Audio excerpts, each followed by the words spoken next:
आता कॉलेजवरून आम्हाला नेलं होतं वीरगाव. इथे करायचं होतं भाई स्वच्छ भारत अभियान. आणि मग इकडे सगळेजण आपल्या आपल्या कामात लागले होते.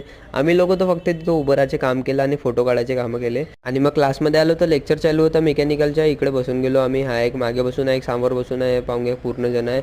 मग लेक्चर वगैरे झाला. मग इकडे पूर्ण ग्राउंड पाहुणे पूर्ण पाण्याने भरून गेला. मग ब्रेक संपल्यावर आता होता आमच्या गेस्ट लेक्चर. मग इथे सर सांगत होते कसं प्लेसमेंट वगैरे घ्यायची वगैरे. तर मग इकडे हे पाहुणे पोट्टे कसे झोपून राहिले. मग तेवढ्या वेळात सुट्टी होऊन गेली होती ना भाई, पाऊस बहुत चालू होता म्हणून इकडे सबच्या सबजण नाही का पावसाची थांबाची वाट पाहत उभे होते. मग नाही का दुसऱ्या दिवशी बाई सुट्टी होती आपल्याला, तर घराची साफसफाई काढून घेतली. मग मस्त साफसफाई करत होतो आणि तेवढ्यात काही कांडवीन असं तर होऊच नाही शकत. जे आमच्या आरमारीचा डोअर होता तोच पुरा बाहेर येऊन गेला होता, म्हणजे रोलरच्या.